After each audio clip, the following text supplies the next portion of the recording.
right now, 2024, might literally be one of the absolute best times ever to get into specially designed whole life. Now is the best time because there's big upside in the future. It just shows the power of the process, the infinite banking concept and how it works with recycling, recapturing money. Because of that process, the interest rate is not as big of a factor as one would think. But don't get so caught up in the interest rate, get caught up in the process and follow the process. But when we're paying down debts, when we're buying major purchases, we want to be an honest banker and pay our system back. Think about what you're going to keep in your pocket versus what's going out.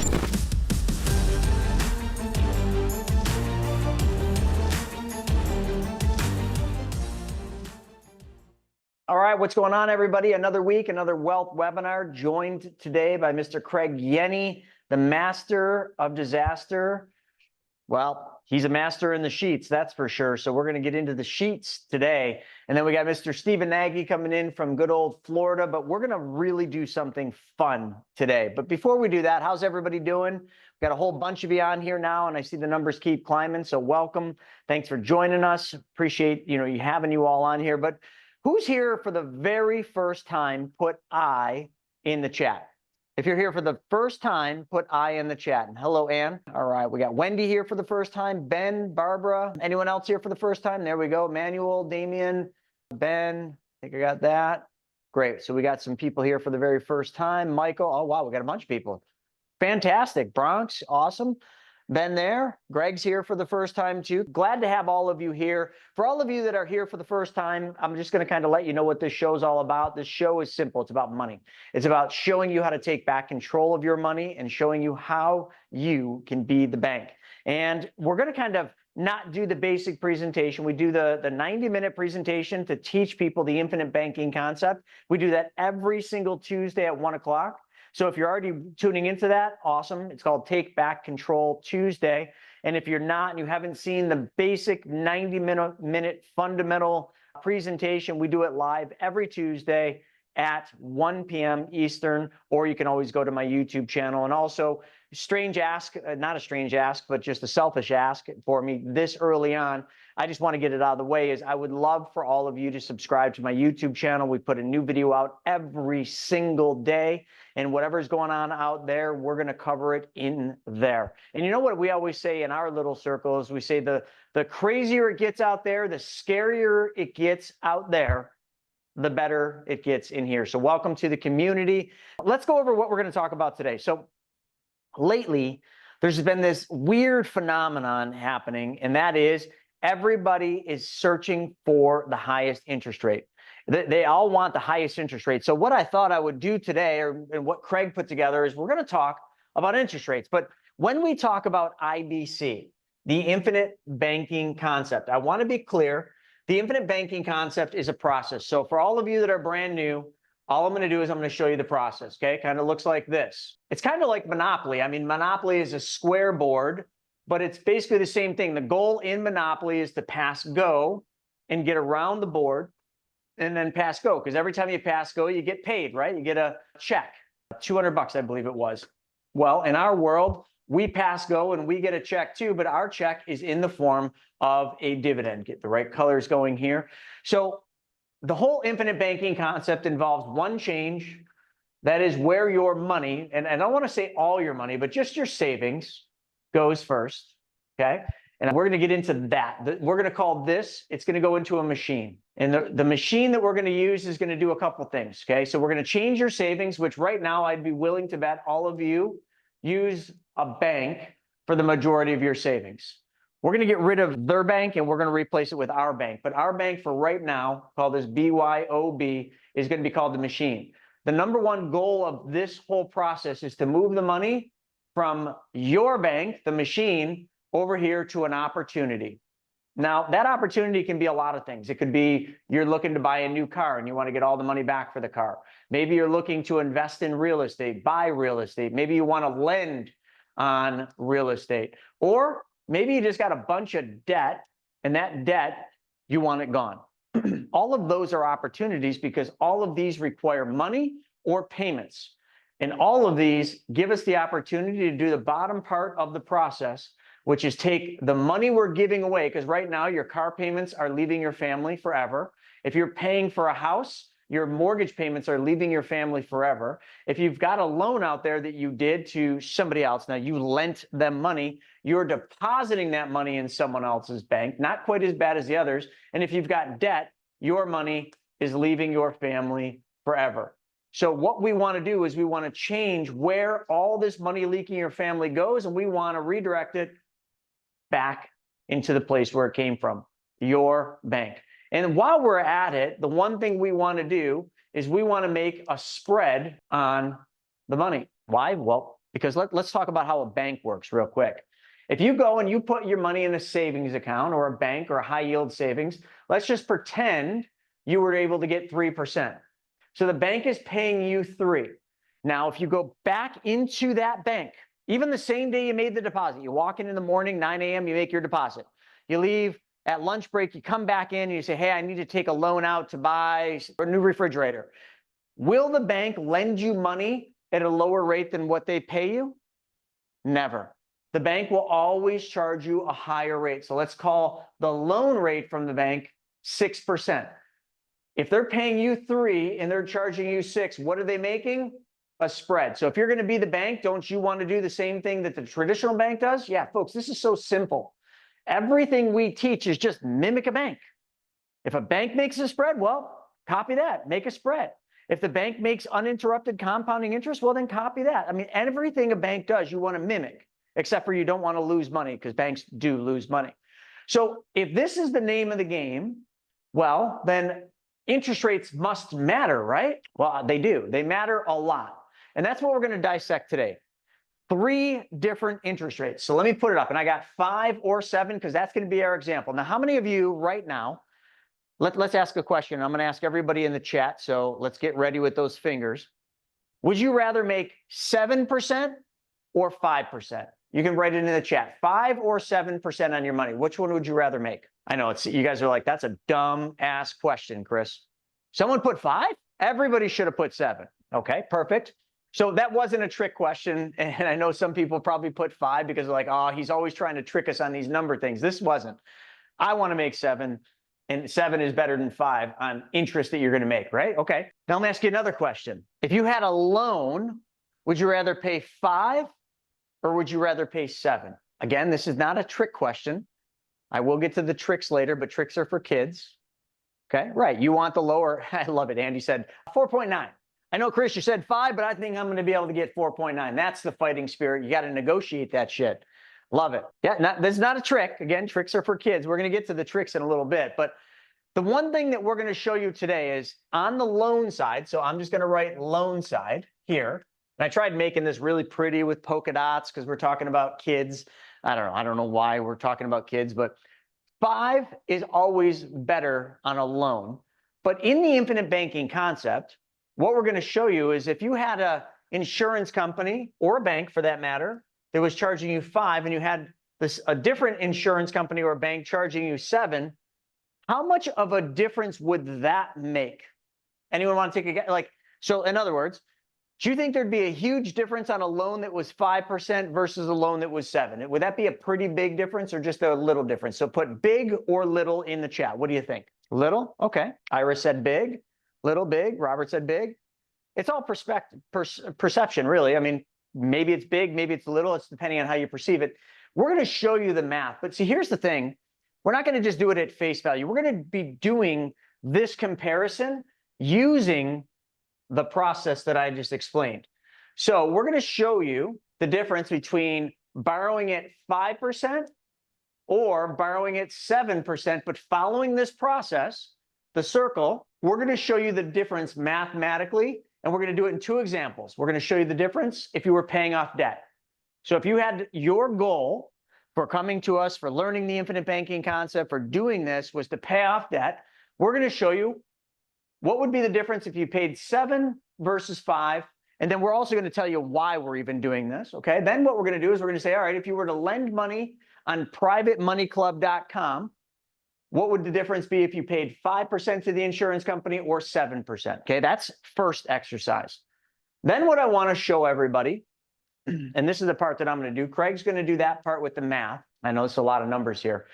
I've never done this before, but I say it all the time. So I figured I might as well just prove it today. And boy, did I ever over deliver for what you're going to see next. And this is going to be at the second half of this. So you guys got to stick around for this or go back and watch the recording when it goes on YouTube.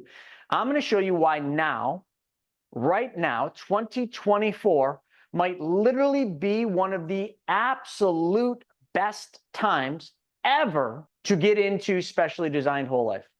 And I'm going to show you why, and that why is going to be because of dividends. So when we think here, I got to draw another picture for you. Sorry, you're probably sick of me advancing these slides here, but if you were going to buy if here was the stock market, okay, we'll just do that as the stock market, which is kind of how it goes.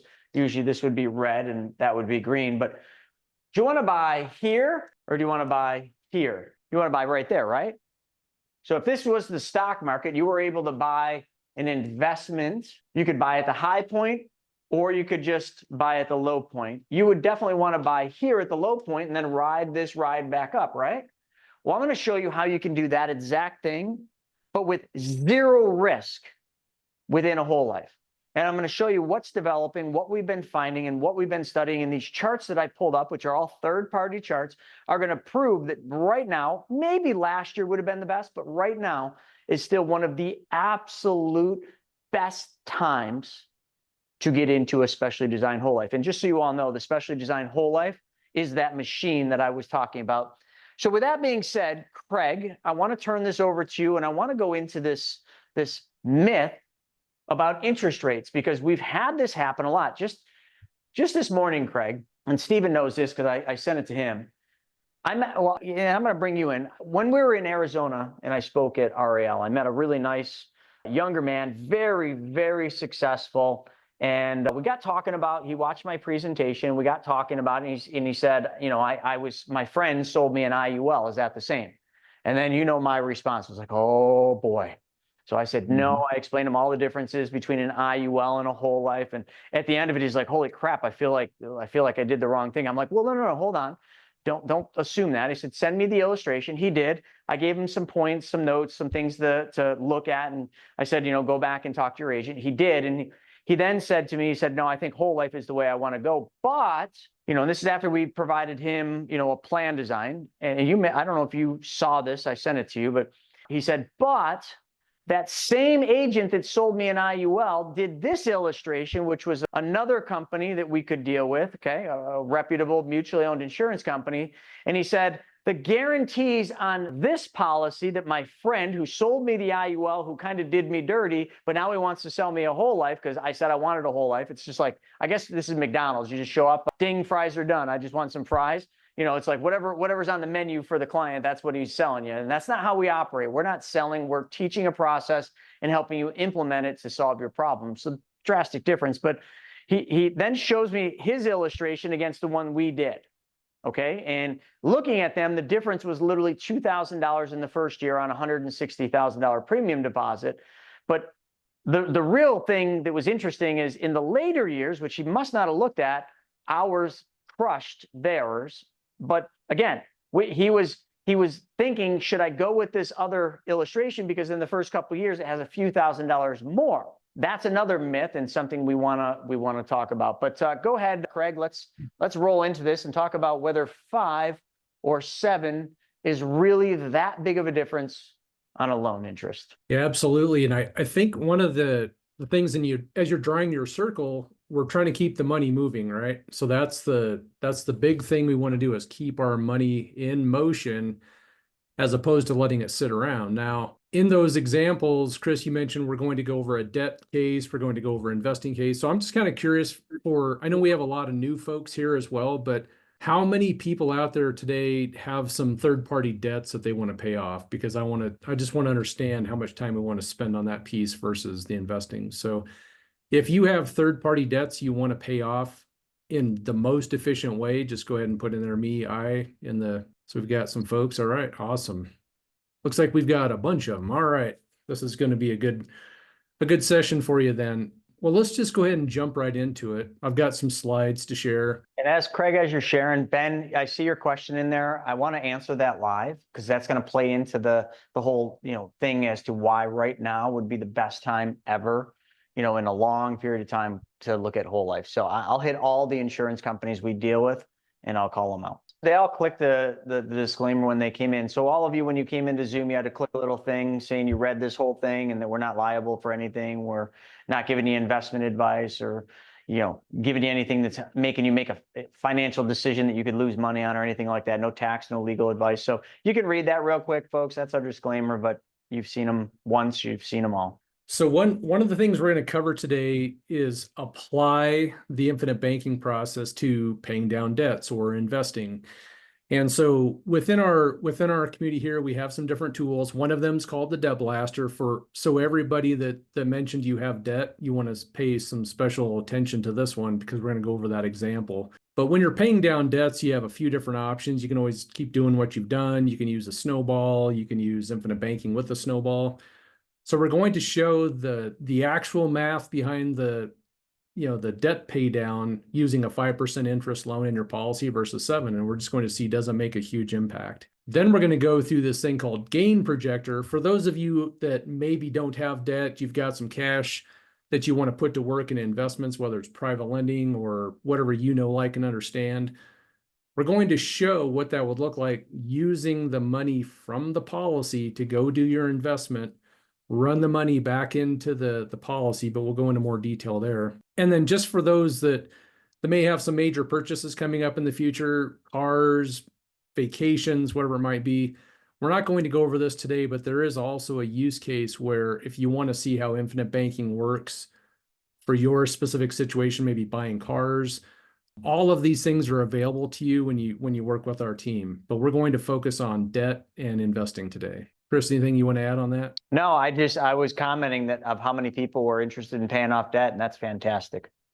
They're going to love it. All right, so let's jump into debt. And I know we have a lot of new people here, so I'm going to try to, it might be kind of boring for some of those that have been around a while, but we'll get to the meat of it here soon. When you're paying down debt and we're using the policy, one of the things we're looking at is kind of how do all the components of the policy work together. So you're making premium deposits. So when you structure a policy with our team, we're going to understand how much of your savings you want to put into the policy.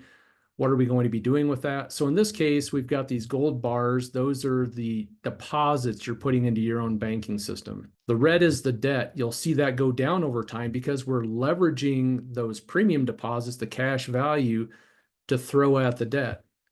Now, as we do that, you'll see this blue going up. Those are the loans, right? So as we're leveraging that cash value, we're creating a loan in our policy. And so we're going to address that and pay that off. But what gets really exciting is over time is just you see this huge pile of green that just keeps going up. That's your cash value that's getting built over time. So while you're paying off your debts, your cash value, your policy is going to continue to compound and grow while leveraging it. So it's really going to be cool. Now, your debt situation may be completely different than this. You might have 2 debts, you might have 30 debts, but this is just the example that we're using. A lot of these come from like real use cases that we work with clients. So I'm kind of mixing a few together. So let's just kind of look at the debts that we're going to be paying off today. You have a Chase card with $8,675 remaining balance at a whopping 26.5% interest rate. $265 a month is going towards that debt. So this is simply just a list of all your debts. You've got a Target debt, you've got a Visa debt, American Express, a boat, a BMW. Well, if you have a boat, you've got to have a truck to pull it. And then you've got your student loans, right? So all of our debt adds up to $153,458.99. And every month we're paying $3,323 to debt servicing. So a lot of people may look at this and go, well, my situation's much worse. Some may be looking at this going, wow, I'm glad that's not me. I only have half of that. I have a third of that. But realistically, don't get too caught up in the numbers. Just know that there's debt. There's high interest rates, there's big payments going out the door.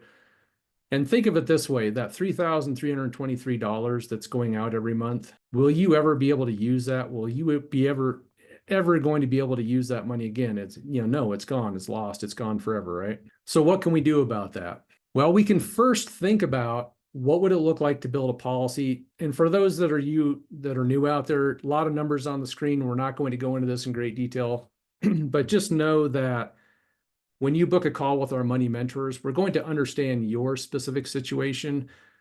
What would it look like for you to have a policy? What would your debt situation look like? How do we pay that debt off? So all I'm doing is I'm showing you that we have a policy for this example where somebody had $30,000 sitting in their savings account, and we're going to use that as an initial dump into the policy. So that 30,000 is going into the policy day one. And then every year on top of that, they're going to put in $20,000. Okay, so this is just how this particular person's policy played out. Now, Chris had mentioned earlier, we got into some kind of illustration competitive talk about guarantees versus non-guaranteed. In all the policies that we build, there will be guarantees, whether it's 2%, 3.25%, 3.5%. Different companies have different guarantees. But what's important to remember is that these mutual insurance companies that we're working with, they pay dividends. That's why we want to put our money in theirs. They pay dividends. Our money compounds and grows uninterrupted, even when we're using it. So if I just can draw your attention over to the projected cash value growth per year. So we've got 44,000, we've got 19, 20. That's the money that we can use for debt. That's the money that we can use for investing. That's the money that we put into our system and we can continue to use year over year. And the total cash value, if we don't use that as it grows from year one to year two, goes from 44 to 63 to 83 to 104. So the whole point of this is our policy is going to continue to grow even when we're leveraging that for debt pay downs or we're leveraging that for investments. Okay. Now, one of the things that's really important, we'll stress this a number of times, is these dividends are not guaranteed. But Chris, how many times have the mutual insurance companies in the last 120 years not paid a dividend? Oh, I'm going to cover that later, but they've always paid dividends, never missing one, never, ever, ever missing one. And it blows me away. I mean, we can think, well, the last 150, 120, whatever it's going to be for each insurance company. But if we walk back in history and we think even about 1933, there was the famous bank holiday where the Federal Reserve shut down all the banks for, I think it was like 4 or 5 days because there were so many bank runs. Banks were failing. People were run on the banks. There was the Great Depression. We've had world wars, and these insurance companies continue to pay dividends. It just blows me away to think about what's happened in history, and these insurance companies have continued to be consistent with their dividend payments. All right, so we have a policy, and just remember again, this policy could be completely different, what your situation would look like. Yours might be more, yours might be less. It doesn't matter. What we're going to do is put that into the process. Now, in the Debt Blaster, one of the things that it tells you is, 3 different options for paying down your debt. If I said that option 1 was to stay on your current debt schedule and keep doing things the same old way, let's go back up to the debts real quick. What I mean by that is if you pay off, let's say we pay off the Amex card at $5,785, that's now gone. What do most people do with that $150? Can I see some comments? What do most people do when they pay off a debt? What would happen with that $150? What do they do with it? And Clint comes in with the win, the gold star of the day. They blow it. That's absolutely what they do. They'll go blow it. They'll go get more debt. Susan, you're spot on. So here's the thing. What if we were to take that 150 and put it on to the next debt? Let's just say we put it onto the Chase debt. That's what we talk about when we build a sequence or an order of debts. A lot of people here have probably heard of the snowball method. The snowball method is paying the lowest balance to highest balance. And you just sequentially just keep knocking them off one by one and taking the payments that you were making to Chase, add that to Target, take the Target and the Chase payment, add that to the Visa, and you just keep on rolling down there. Now, the Debt Blaster doesn't really care if the snowball is the best way or if the avalanche, which is highest interest rate to lowest, or if the cash flow index, which is an efficiency score of debts. it figures out what the best method is. And in this particular one, it was interest rate, highest interest rates to lowest interest rate. So Clint says, shouldn't we be paying the highest APR to lowest? In this case, absolutely. And in most cases, that's what I find.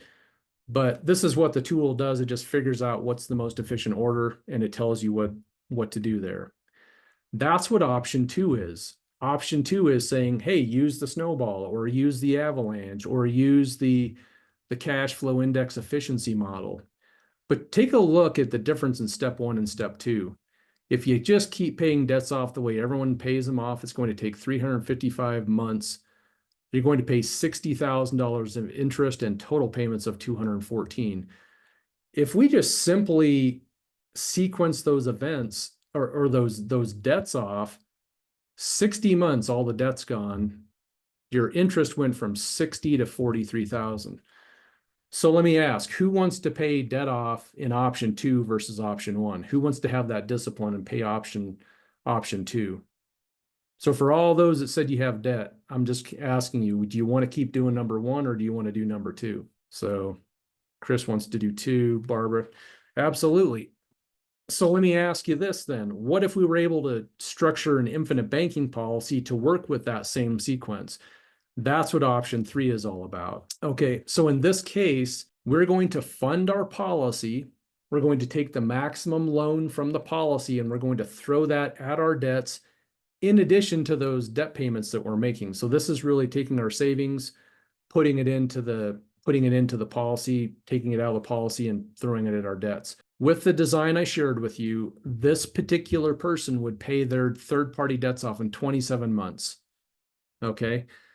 So at that point, Chase, Visa, Amex, the boat loan, the BMW, the student loans, all of that stuff is now gone. And what we've done is we've moved that debts, all of those debts have been moved into the policy, and we're going to spend the next 26 months taking that $3,323 that we're going out the door, and we're going to run that back into the policy. So in 53 months, all of our debt's gone and our policy is paid back in full, which means we now have made a total amount of payments of $164,000, and of that, $14,000 was interest. So just take a look at the interest difference: $43,000, $60,000 versus $14,904. Where it gets exciting is now we've got $114,000 of cash value in our policy that we could use for investing. We could use it to go buy our next car and pay our system back. And if you've got a family or anyone you care about, there's also at that point in the policy's life, you've got $793,000 of death benefit. God forbid something happens to you. Now, guess what? All of these numbers were based on the fact that there's a 5% policy loan rate. So the big question that we're answering today is, what if our policy loan rate was 7%? Earlier, Chris asked, who thinks there's going to be a huge difference? Who thinks there's going to be a small difference? Before I go to the next slide, how many more months do you think it takes to pay off our debt if we go to a 7% policy loan rate? Who wants to venture a bet out there or a guess? Do you think it's going to be 5 more months? Do you think it's going to be another year? How long will it take to pay off our debts if that interest rate goes back, goes up 7% versus 5? Wow, look at Terry said 24 months, Chris 2.5, 1 year more, 11. They're good guesses. 12 months. I love it. I mean, you guys are that's, Craig, that's 2% more. It seems like that's quite a bit more. Yeah. Oh, Daniel's sliding in with 0. All What right. does Daniel know? Drum roll. All right, here we are, 7%. Wasn't it true that it was 27 months to pay all of our third-party debt off at the 5% rate? We're still paying off all of our third-party debts at 27 months. Now to pay back our policy, it was 26 and now it's 27 months. So isn't it true that we've added a whopping 1 month to the pay down cycle from going from 5 to 7%? We added 1 month of duration. That's it. But here's something else we need to look at. The interest, does anyone remember what the interest was that we paid with the 5% plan? Awesome. Terry nailed it. $14,000. So we did pay about $3,000 over the course of that 54 months more in interest. So you might look at that and go, well, it was more expensive. It absolutely was more expensive, but our debt pay down duration was a month more. And we still, we're at this point, because we have another month of cash value growth. We're now at 115,000 of cash value versus 114. But, at the end of the day, if you're carrying around $150,000 of debt and all of that's leaving your family forever, who here would want to sign up for a plan like this and maybe don't care about whether it's 5 or 7%? So this is really looking at, the efficiency, how much money are we really giving away? And it's not to say I personally would rather have a 5% policy loan rate, but if I had to still do this with a 7% policy loan rate, absolutely it's beneficial. You're still, you had a little bit more loan cost and one more month of payoff duration, but it's not significant. I think So, also what it does, Craig, is it just shows the power of the process, the infinite banking concept and how it works with recycling and recapturing money, which is exactly what this is showing. And that's exactly how we pay the debts off. Because of that process, the interest rate is not as big of a factor as one would think. yeah. If you did that through a bank and you did 2 loans through a bank, it'd be probably a much bigger difference. Yeah. So we have that compounding going on, which is helping us, which, Chris, you talked about those spreads of the compounding, the loan rates. And, so there's more going on behind the scenes than simply a 5 versus a 7. So anyway, this is just a summary. So just remember, we still paid off the third-party debts in about the same amount of time.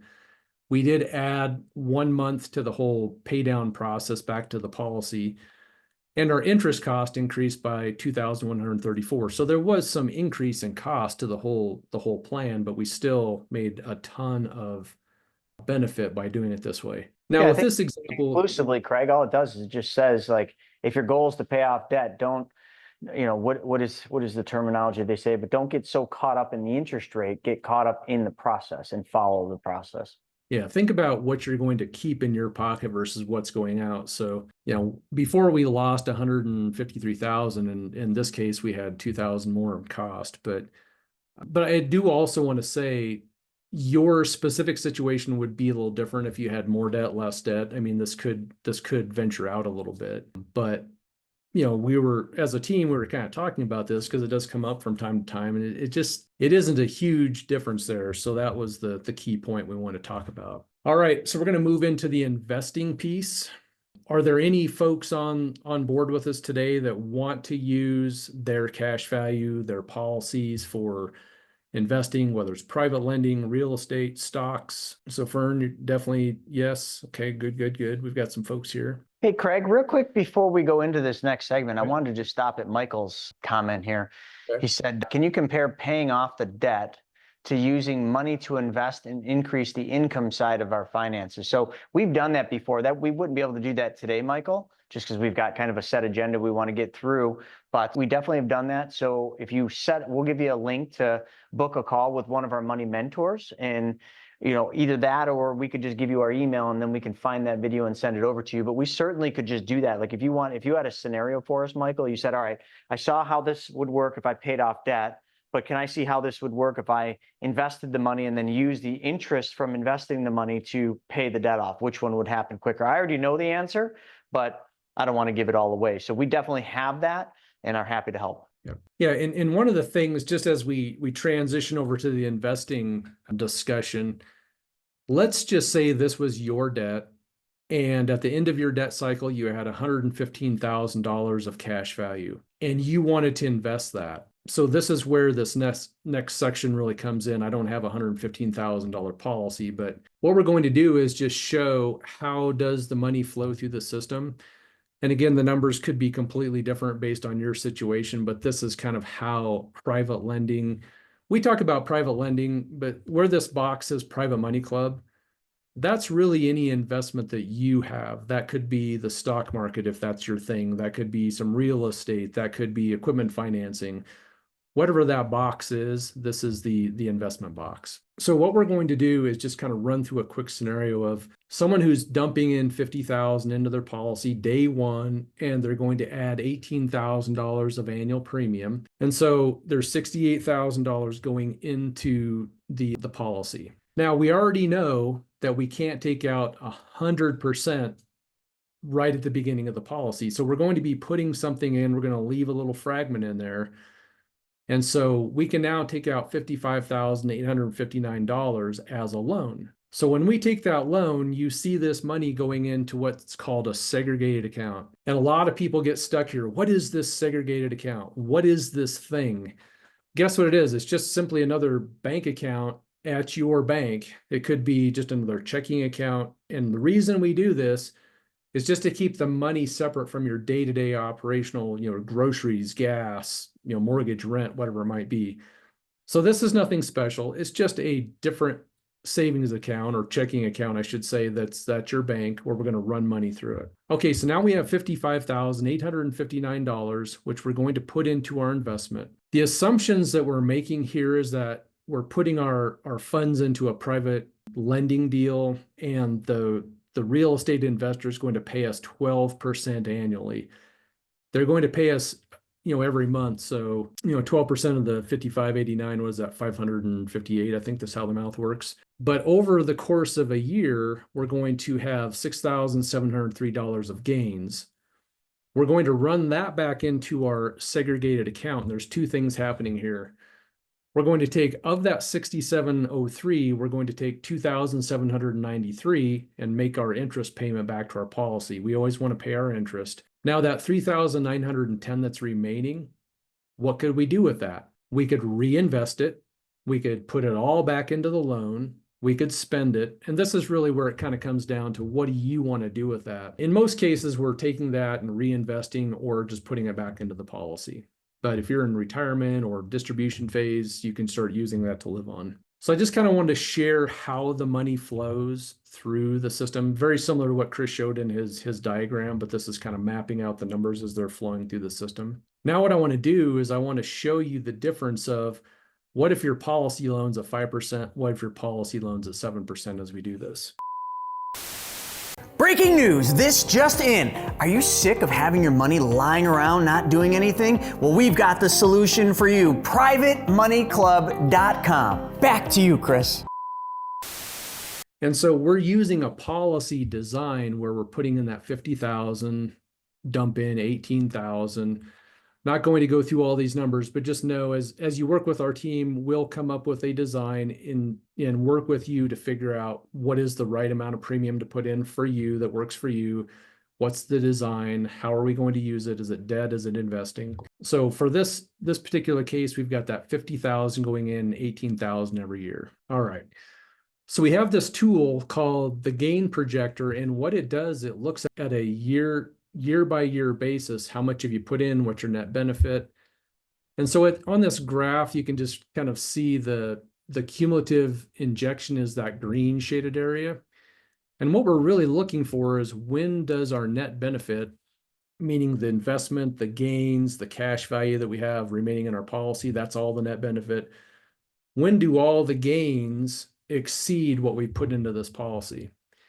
And so after year 2 in this particular policy design, we've achieved that. So we're now on a growth trajectory where we just keep making more and more and more as time goes on. But over in this table, you can see what's your cumulative injection. So how much have you put in out of pocket into the system? What is your net benefit over time, the death benefit, and the cumulative return? Now, this is a 5% policy loan. So when we make gains, we're taking enough of those gains and putting them back into the policy as a policy loan, interest payment only. We're just paying interest. And so you can look down here and you can say at the end of year 1, we've got 65,000. End of year 2, we've got 89,000. This again is the net benefit, which is the remaining cash value in the policy, plus our investment capital, plus our gain. Okay, so that's what I'm considering the net benefit. So now we're going to switch over to a 7% gain. And I know in your mind, you're like, well, I can't remember those numbers. What was the first year, second year, third year? So what I did is I put a quick chart together, and we're going to have each column, each row, I should say, is end of year 1, end of year 2, end of year 3. What have you put in from a cumulative injection? Then we're looking at the net benefit on the 5% versus the 7%.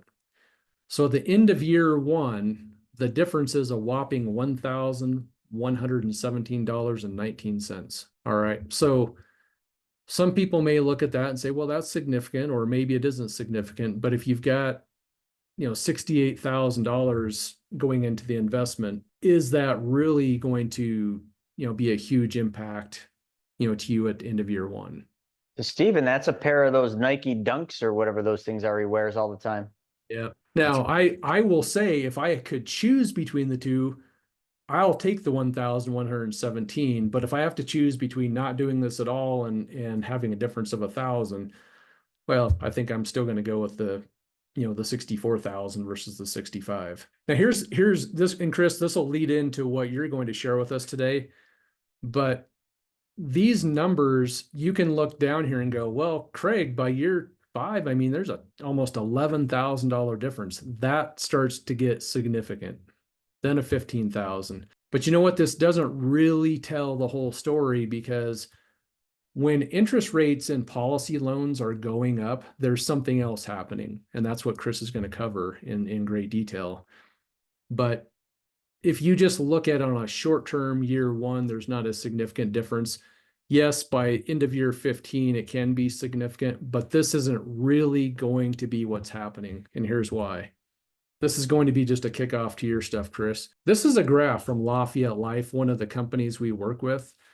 And I love this graph because what they do is they show over time. So in 1991, 93, 95, look at the dividend rate that was posted by Lafayette in 1991. It was 10%. Now, what they're comparing it to is the 10-year Treasury maturity rate, which I don't know how closely the life insurance loan rate is following that, but it's going to be a similar path. And Chris mentioned it. Chris Snow in the comments mentioned interest rates and dividends should go up as well.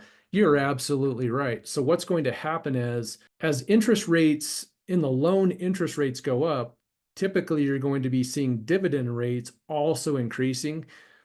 So this chart that I showed back here, this isn't really going to happen because this is being illustrated at current dividend rates.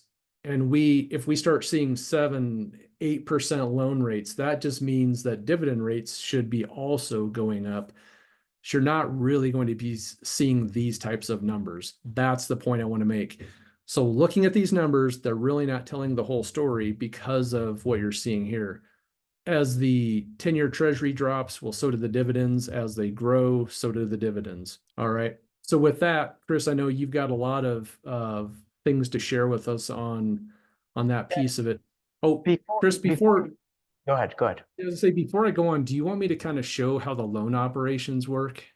Yeah, but before we do that, because it's going to tie right into Jennifer's question, she said, how does your loan payment change each year if you continue to borrow the maximum cash value allowed? So I think that's what you were going to show. Yeah, so let me go look at that. I just kind of had this in there because I thought someone would ask that question. And Jennifer did. And Jennifer did. Thank you, Jennifer. And that wasn't even organized. I didn't even talk to Jennifer before the show. It just seemed to happen that way. Well, they say you're good in the sheets, so you just pre-think this stuff. All right. Well, here's a sheet. Here's a sheet that I put together that shows loan operations. And this is what I personally use for my policy loans. So here's what I want to walk through with everybody is, let's assume that you're taking a $10,000 loan. The interest rate is going to be 5%. So that's the interest rate from the insurance company. You're seeing that we're not paying anything back on the loan. So I haven't paid any loan principal. I'm not making any loan interest payments. And so what will happen is our principal balance will be looked at every month, and the insurance company will come up with what is the interest balance. Okay, so at the end of month one, I'm going to have $44 of interest accumulated so far. By the end of month two, I'm going to accumulate 87, 131. So let me ask you, and actually I have to take one step back. This was done with a 5.24% interest rate, not 5%. Okay. So who can tell me what the interest charge is, and is it actually 5.24%? I mean, we see down here $524 of interest on a $10,000 loan. Isn't that 5.24%? Yep. Absolutely. So here's the way these policy loans work. if I don't pay anything back towards a loan during the year, yes, my interest rate will be 5.24. But now let me ask you, what would happen if I put $500 of loan principal payments back every month? Well, in the first month, my principal balance is not going to be 10,000, it's going to be 9,500. That means my loan interest is now 41 versus 44. So you see what's happening here is we're buying down our principal, which is buying down the loan interest. And here's just an example of not paying the loan. This is the interest charge in the red box compared to paying down the loan. This is the interest charge with paying the loan down. So you see that we'll have a lower loan balance through time.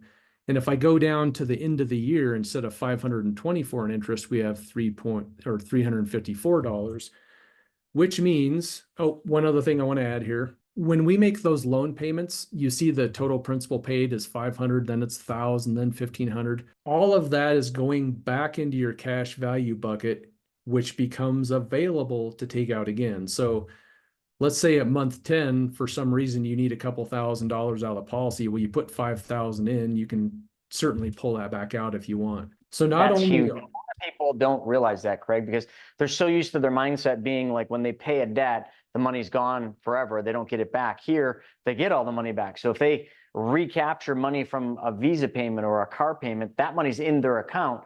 Plus it's paying down the loan to the insurance company, and the insurance company only charges interest once a year, and making that big of a difference. So your spread, just by the math, keeps getting bigger and bigger. I mean, banks eat your heart out. Absolutely. I mean, this is the benefit of being the banker. It's going back into your pile. So anyway, those are the two things going on. So your real interest rate at this point is 3.54, not 5.24, right? So now your interest rate is 3.5%. So by being an honest banker, we saved ourselves $170 of interest. So that's the key. We want to be an honest banker.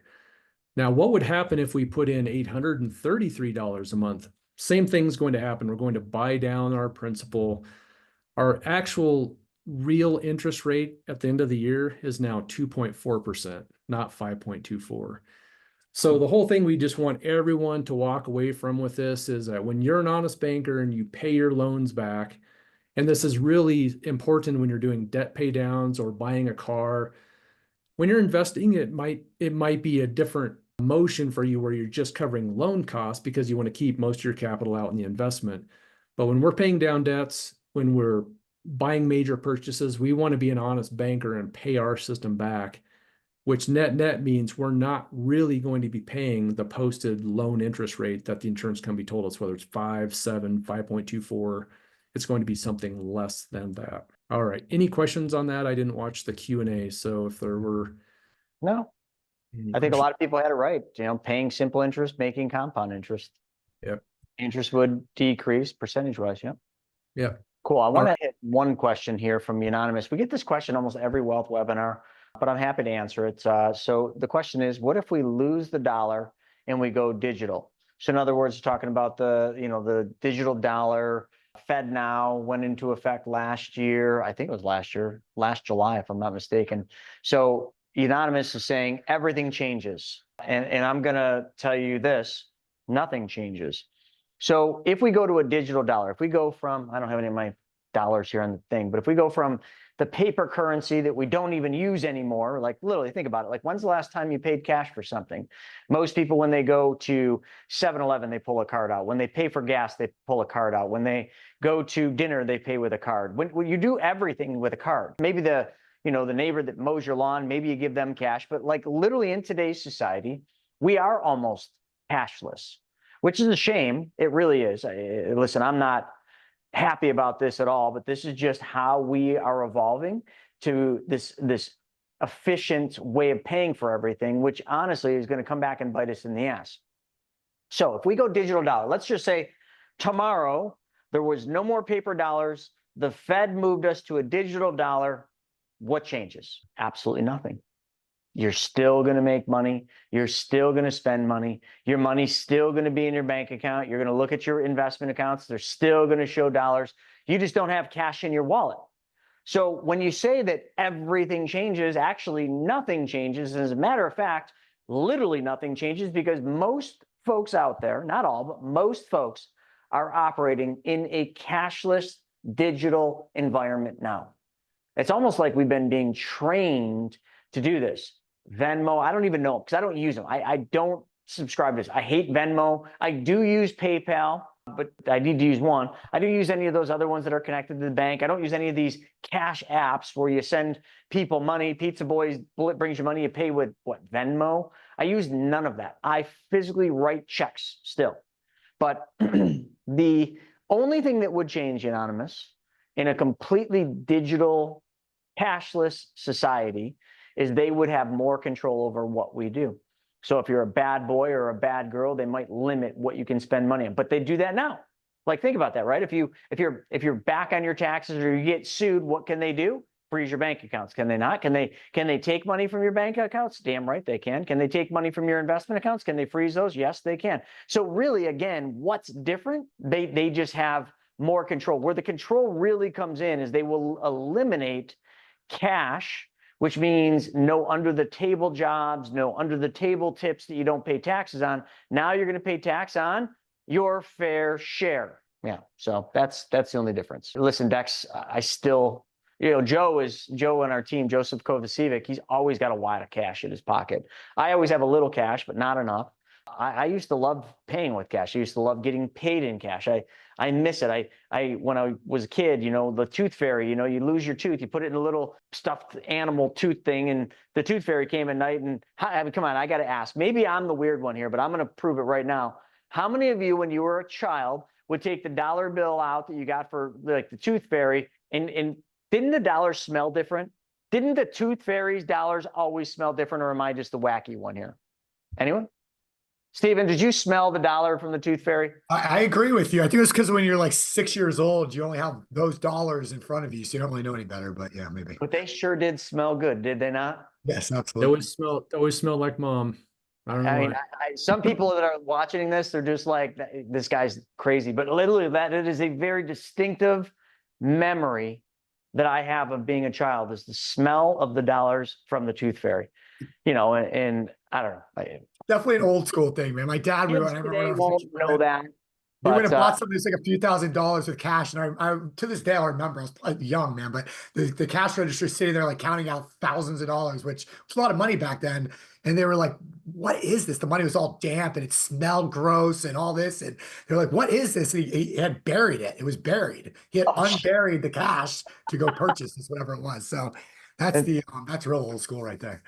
some of us on here are really showing their age with getting a dime for your tooth. But hey, listen, a dime is just the same. And I used to smell coins too. And like, I'd roll them up and I'd sniff the coins. I'm just weird, but like, listen, I've always wanted money to work for me, flipping the dollars out. All right, so let's get into this. So this is the part where it's really fun. I said earlier, and some of you were asking in the chats, in the comment, is like, show me why now is the best time to buy a whole life policy. Well, I'm going to give you a couple different reasons. Number one, now is the best time because there's big upside in the future. Okay, and I'm going to show you that. I'm physically going to show you the math behind that. But now is also a good time because a couple of years ago, there was a thing called the 7702 that went into effect. Now, in the entire history of life insurance, okay, going back almost 200 years, life insurance has been around. That's a long time.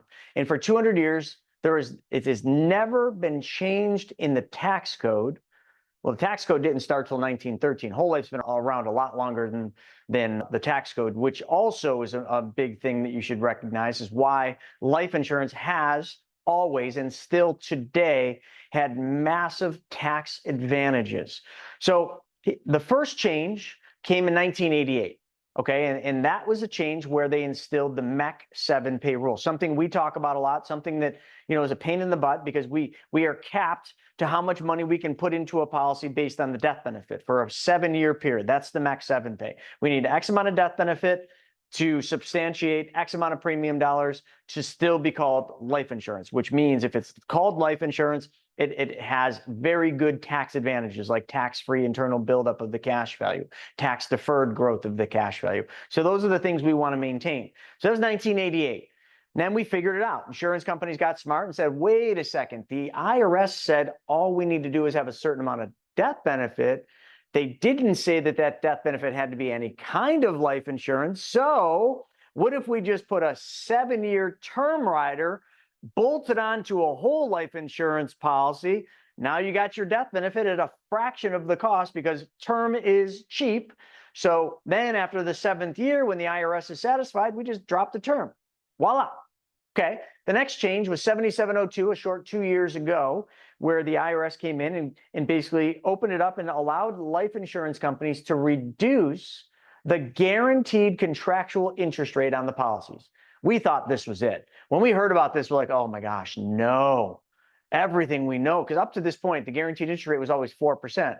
So the law went into effect. The insurance companies adopted everything. We're sitting there biting our nails, freaking out. And the insurance companies released to us what this was going to look like. And really nothing changed.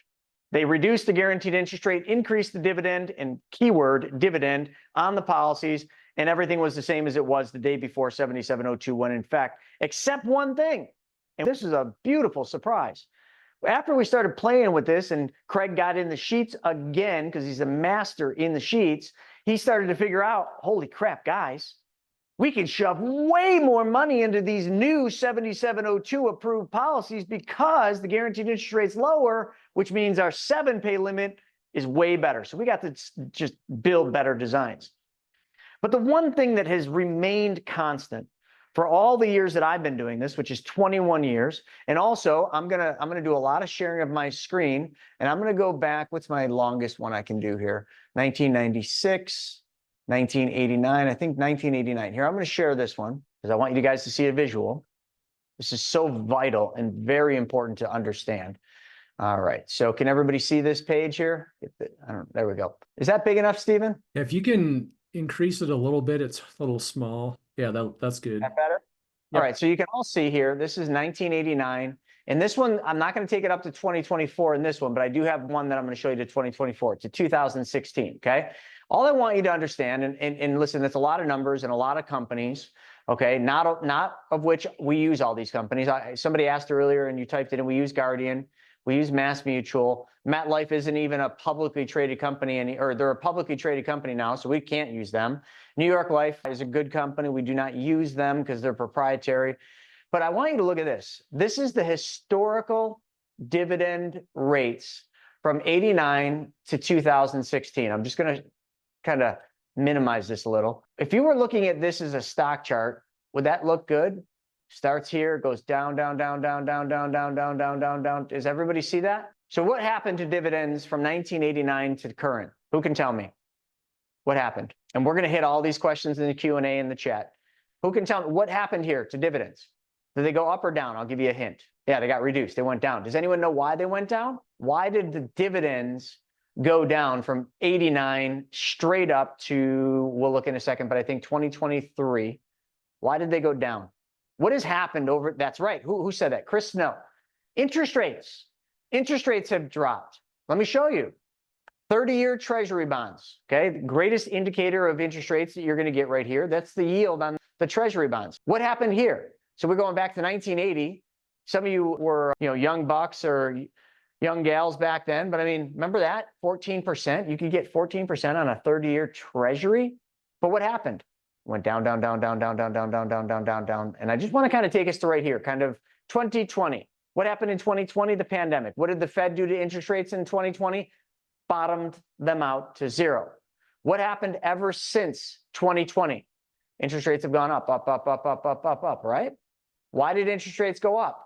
Inflation. And because they had us in a historically low interest rate cycle from probably right about here. Actually, it goes back further than that. Probably right about here, 2009. We were in an artificially low interest rate cycle all the way through. Some would argue that this is where it began. Because you can go back in history and you can see, like in the dot-com crash, they dropped interest rates and they just held them low. Look at how low, low, low, low, low, low, low. So they kept them. But now what do you see? What's happening right here? Can anyone kind of see this part of the chart? Like, isn't this going up? Doesn't that look promising? Doesn't that kind of look like this right here? Now, I don't think we're going to go that high, but forget about what this is. Just look at this trajectory, growth, right? Interest rates going up. All right, so now that you've seen that, that's 30-year treasuries. Can anyone answer me, what do insurance companies invest the majority of their capital in, like their general account capital? What do these insurance companies invest in? Well, we can show you, and we have this data, but yeah, that's right. 20+ year treasury bonds. No, banks buy whole life policies. Insurance companies don't buy whole life. Insurance companies sell whole life. But you're right, bonds. And Terry said real estate, and that is true. Insurance companies own lots of real estate, but really the biggest thing by a large scale, and Stephen could show you the chart, is treasury bonds or just bonds in general. So look at the bond rates. Okay, remember we showed the bond rates going down. Look at dividends. I'm just going to pick on, if I can, I'm going to pick on Mass Mutual just because that's one of the companies we write. So here in 89, it was 11, 10, 10, 9, 8, 7, 6. And now I got to go to a different chart, okay, because we went to 16 here, but everybody saw where they were going, right? 7, 7, 7, 2016, 7. Now let me flip charts. Here we go. We can take this one straight up to 2024. Where's Mass Mutual? Here's Mass Mutual. Just going to do that as a reference while I scan over. There we go. So here was the 7% for Mass Mutual. 6, 6 low, 6, 6, 6. Oh, what just happened there? Does everybody see what happened? See how we were going down, down, down, down? Maybe a pop up here. And that was 2012, after the Great Recession here. They dropped rates, dropped rates, dropped rates. Then they started increasing them. Then they started decreasing them here in 17. And then a big decrease happened after the pandemic, and they held them. And now they're going up. And if we look across the board to every single company, they're all doing the same. Went up, went up, went up, went up, went up. So what is the point that I'm trying to make? Can anyone kind of see what I'm trying to show you? I'm trying to show you that 10-year and 30-year treasury bonds are what insurance companies buy. They have been going down, down, down, down, down, and now they are going up and maintaining and holding at these levels. So because of that, insurance companies are gobbling up 30-year and 10-year treasury bonds. So here's the thing I want to say, because I'm sure some of you are thinking, yeah, but Chris, what if we go into a recession, the Fed drops rates? Because I think you've said that's going to happen. Will that really matter to the insurance companies? No, because let me explain something here. Insurance companies back here bought 30-year treasury bonds, which means if they were getting 14% back then, they got 14% for 30 years. Do the math, 80, 90, 2000, 2010. Those matured. So when those matured, the insurance companies had to go out and buy new 30-year treasury bonds paying between 5 and 6%, okay? Which was significantly less. And then what happened from there? Bonds went down, down, down. So if they own 10-year treasuries right here, what do they have to buy bonds at? Ooh, that sucks. 2%? Oh shit, that isn't good. Or 30 years, like they're going out. But now insurance companies have been able to gobble up 30-year treasury bonds at right around just under 6%. So let's just say 5.5%, which now what that does is that's like a tailwind on an airplane. So they are making 5.5% on that money for 30 years. And if these rates do go up, which we'll probably see them go down and then we'll see them go back up. But we're going to maintain higher interest rates for longer right now. The Fed's already said that. The insurance companies padding their coffers. They're buying 30-year treasuries at higher interest rates than they've been able to buy in 10, basically 20 years. So they have not been able to get interest like this, tailwinds like this for a period of 20 years. We may never see this again, and they know that. But for 20 years, they have not been able to get the interest rates they're getting today, which is exactly the point I'm making. Since we know that this is happening, since we can see it real time, and because we can see it real time, and we can kind of look at charts like this one here that shows right through 2024 what's happening, we can make the conclusion that where are dividends going in the future? Who can tell me? Where do you think dividends will go in the next 10 years? They'll follow the trend. They're going to go up. We already know this. Lafayette Life, the one that Craig was talking about, just increased. How much did they increase their dividend? 40 basis points or 45 basis points? Yeah, it's up to 5.75 for 2025. Huge increase. So if that giant conglomerate called Western Southern increases their dividend by that much, all the other companies that want to be competitive are going to have to get in line. Otherwise, they're going to be left behind. So what are they going to do? And I drew it on the board so you can see. I know it's really small, but I just thought this would be helpful. If all the insurance companies start going up, and I got them all right here: Mass Mutual, Guardian, National Life of Vermont, New York Life, Northwestern Mutual. ON is not even an issue. And you can see here, ON demutualized and their dividends suck now. And then I don't like this company, but Penn Mutual. What's happening as these companies are increasing rates? Everybody's increasing. 4.5 to 5, 5.8 to 6, 5 to 5.15. Again, we're not going to look at that one. That one stayed the same. 5.75 to 5.9, 6 to 6.10. Do you see what's happening? It's a competitive landscape. As they all plow in and buy a bunch of treasuries, and there's no shortage of treasuries. Believe me, the Fed will just keep printing them. The Fed will keep printing money. The U.S. will keep printing treasury bonds. Hence, just look at the deficit. The trend will continue, folks. We will probably see dividends go up for no less than a 5-year period, but probably more realistically, we'll see either a level dividend, like holding at higher rates, or an increasing dividend for a period of 10 years. Because it only makes sense. And when you look back in history, that's exactly what happened. When you look at the rates, they come up during higher interest rate periods, you see they held rates. You know, we use One America all the time. We love One America. Sorry, I'm picking on Lafayette. I'm picking on the ones that we have over here. And then One America, the only difference, the reason I don't have them up is they don't post their dividends, because it's a competitive, they see it as a competitive advantage because they don't want to play the game. So they don't post their dividends. Yeah, we love One America. So when everybody asks, like, why is now the time? Well, wouldn't you want to get into something that probably has a tailwind for an increase instead of a decrease in the interest rate you're making? So let's compare that, right? So now that you can make the conclusion, and I can't promise you or guarantee you that dividends are going to go up, but you can see the trend. Now, let me ask you this. Where do you think saving account rates are going? Who can tell me where saving account rates or high yield saving account rates are going? Down. It's already happening. Any of you that had high yield savings and you were raving about that 5 or 5.5% interest rate, it ain't there no more. Nope. When the Fed dropped interest rates 50 basis points, you and your savings account went down. How about CDs? Where are they going? Up or down? Down. How about anything that you can put your money in that's guaranteed? Anything going up?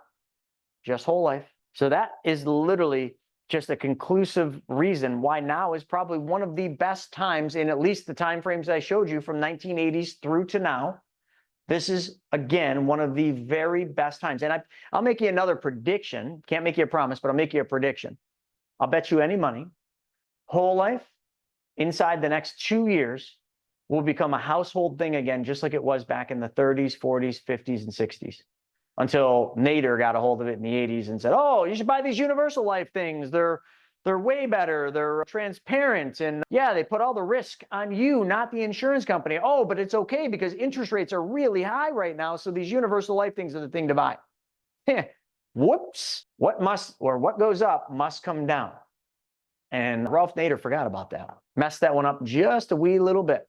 So right now, you have a beautiful tailwind behind whole life. It's not going to always be like this through our lifetime, but at least the next 5 or 10 years, I bet you any money that it will continue either to remain level at these heightened dividend scales or continue to go up for a little while, at least probably 5 years, and then remain level for a period of at least 10 years. Because 10 and 30-year bonds are what basically the insurance company invests in, and that's what their general account's made up of. So when you're looking at this asset class and comparing it to savings, CDs, and money markets, high yield savings accounts, none of them even come close. And we're just talking about a dividend crediting rate. Let's just pick on Mass Mutual, 6.1. That might not seem impressive to some of you. Some of you are like, that's nothing. Okay. What is the tax equivalent yield that you'd have to get on a stock to make 6.10? Craig, you want to pull a tax equivalent yield calculator? Because some people don't really know what that means. And we got a little extra time, and I got only a couple questions to answer. So this is something that I think a lot of people fail to realize. If we build a policy Okay, and we specially design and engineer to solve your problem like we just showed. They're all designed differently. But if we do that and the policy grows, which all of them do, the beautiful thing about whole life is there's never a time that I can't sit there and say, tomorrow you'll have, or next year you'll have more money than you did this year. The year after that, you'll have more money than you did this year. Guaranteed. There's really nothing else I can say that about. Like, but in a whole life, you can never have less money than you did the year before, period. I mean, I guess you could lapse the policy. So, all things considered equal, if you decide to stop making your premium deposits and lapse the policy, all bets off. You could definitely lose money, but only in the first couple of years. So here's what we're going to show you when Craig gets this chart up. Is if you were to earn, and again, I'm just picking on one of the companies we use, Mass Mutual, not saying they're the best. Actually, we have a lot of qualms about using Mass Mutual, but nonetheless, it's just a number we're using. So if you earn 6.1 dividend crediting rate, Chris, how much would you? Do you see that on the screen now? Oh, yeah. How much would you have to earn at, I don't know, anyone want to throw me out a tax rate? Should I use 24%? Should I use 28? We're not going to use my tax rate. Actually, I do want to see my tax rate in a second. Anyone want to throw a tax rate out? We'll start with mine. Put 37 in there, and married, filing jointly, 37%. Anyone that ever tells me I don't pay my fair share, I would literally, I'm coming at them. I don't know if Steven, on this calculator, do they let you change the tax rate? They usually do. State income, can you change that? State income tax rate. Like It's probably 7%. going to change automatically when you change taxable income. Oh, yeah. It'll That's put you in the correct. bracket. Yeah. Oh, that'll be interesting. Yeah, let's try that. Just put $1 million. Let's see what it says. Did it change? Yep. All right, but I think that rolls in state. Anyway, it doesn't matter. Let's just assume. So if I earn 6.1% tax-free inside my policy, that means what are we looking at here? In a federal bond, this is doing the tax equivalent. So I'd have to earn 10.99%. Is that what that's saying? Yeah, 10.099% would be federal, and then of course we don't put any state tax in here, but I'm kind of assuming state is, I mean, my state would be a little more. I'd be over 40% with state. My state's like just under 7%. It's like 6.73. Yikes. Marginal. Don't even start with me, Steven. Don't even say it. There you go, Chris. 10.86. So the 6.1 I earn in the policy would have to earn 10.86% to be the same return as I get at 6.1. Does everybody understand that? But now let's just do something. Let's do $200,000. Let's see what that is. Everybody understands what's going on here, right? We're just saying a tax-free interest rate is very different than a taxed interest rate. So like your brokerage account, in my case, would have to do over 10% to make the same as what the policy earns you. And we're looking at gross dividend crediting rate. Obviously, inside the policy, there are costs, commissions, and policy service fees. We're just kind of making an example here. So what is that? 28% plus 7. You live in, get rid of this state because not everybody lives in this shitty state called New York. It's 28%. So still, the 6.1 that you'd get in a gross dividend crediting rate in Mass would have to earn 8.472 gross. And the other thing too, I've had people say this, and I always find this funny. They're like, yeah, but that 6.1, then you got cost of insurance, policy service fee, and commissions. I'm like, yeah, there's cost for the policy. But inside your brokerage account, don't you got to pay a manager, your financial advisor? Does he work for free? Oh, no, he's 1.5%. Oh, interesting that we forget about that. So he's 1.5, and then you bought those ETFs and mutual funds, and are those free? Oh, no, 1%.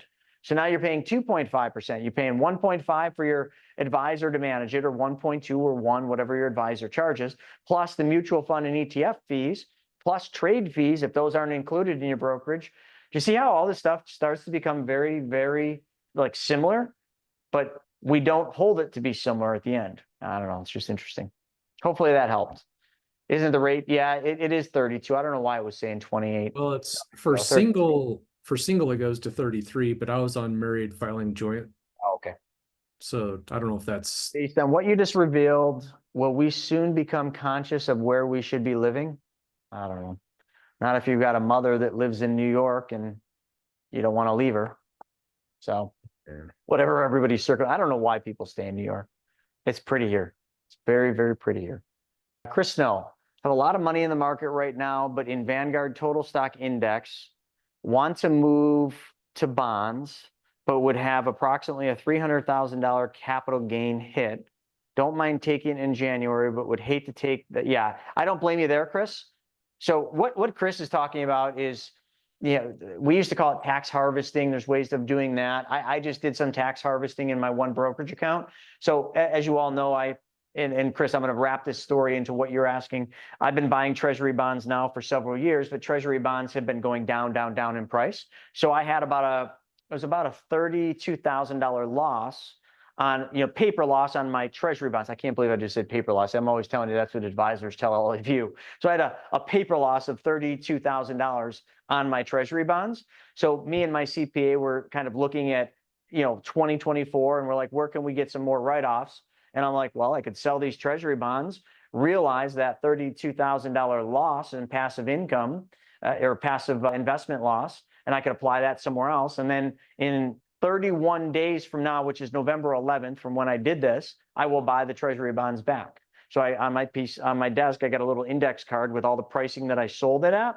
So I'm going to go back in and I'm going to buy the treasury bonds again in 31 days. And I'll probably be able to buy them at less than what I actually sold them for. So I get the tax harvest, and then I also get that. So Chris, I totally agree. You probably would want to not sell that stock before the end of the year, because obviously that would trigger the taxes, and a $300,000 capital gain hit would probably not be fun, but you're gonna have to pay those taxes eventually. So here, I wanna do some math for you. So you got a $300,000 capital gain hit. So Craig, can you help me do the math here? So we're going to do this for Chris, and I'm just going to generalize, Chris. I'm not going to get this 100% right, but I don't know what the value of your portfolio is, but let's just say it's $1 million. Okay. So let's say you got $1 million portfolio. I'll just do 1 MM. You got $1 million portfolio, $300,000 in capital gains. All right. So Craig, can you just do some math for me? How much would his stock have to go down? And let's say he's got $1 million. Shoot, actually, I can do this. VTSAX.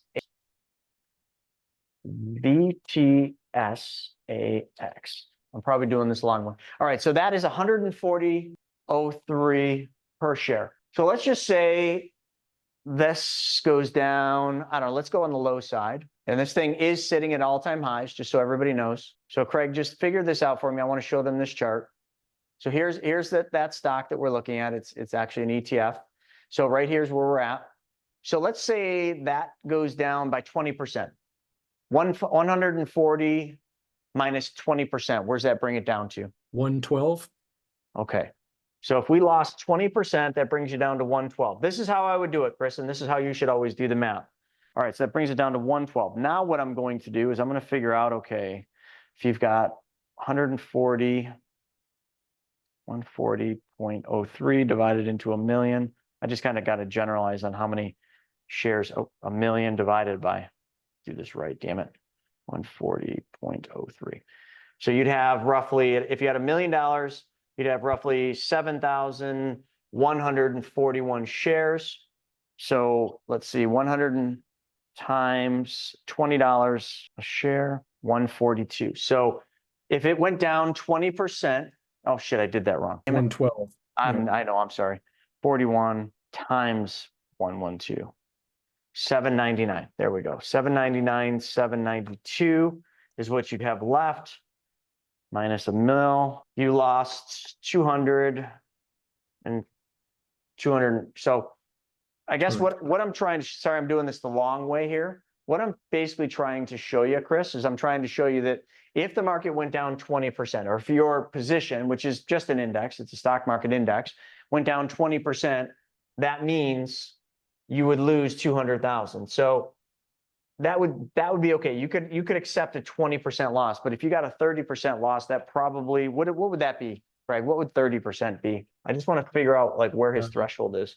You definitely got time to get to January, at least I hope. That puts you at 98. All right, so then now that I know the math, 98 times 7,141, 699 minus a mil. Yep, there you are. That's your number. I don't know if everybody saw kind of how we did that. So if Chris lost 30% on his portfolio or on his position, he would have given back all the money he would have in cap gains. But here's the thing to understand. Just because he's got 300,000 in capital gains doesn't mean he's going to pay 300,000 in taxes, does it? What is capital gains? 15% still? 20%? I guess there's a couple of variables. Let's do 20%. So here's how you also got to do the math. Let's say capital gains are going to be 20%. That means 300,000 in capital gains is a $60,000 tax bill. So really that's the number we're solving for, because that's the amount of tax you would have to pay if you sold it today at 300,000. So Craig, can you just let's figure out what it would take for him to, like, how little would this stock have to go down for him to give back exactly, basically to lose more than what he'd have to pay in taxes. So 140, what about, let's do 8%. Let's say the market goes 8%. What's that bring us down to? I'll call it 129. Okay, 129 times 7141, 921, 189. I already know the math. I'm just trying to do it. There you go. So this is where a lot of people let the tax, how do they say that? They let the tax, the capital gain wag, how do they wag, the tail wag the dog? Is that how they say that? Tail wag the dog? Something like that. Yeah, whatever. So if you've got 300,000, Chris, in capital gains, depending on what your capital gains rates are, check with your CPA or tax professional. I just put you at 20%. That would be roughly a $60,000 tax bill. Forget about these. That was just a good exercise. So $60,000 is what it would cost you to sell today at an all-time high. 60,000 bucks.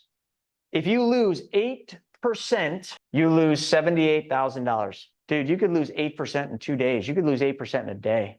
That's the only thing I would urge you to consider, Chris. And that's a good exercise for everybody. Did everybody like that? Did you all learn something there? Sorry, it took me a little bit to kind of get the math going through my head properly, but did that make sense? So many people focus on this. And I get it. I mean, $300,000 tax, or $300,000 capital gain at 20%, 60 grand. No one wants to pay 60 grand, but they never reverse engineer and run the math to say, that's only an 8% loss on your investment.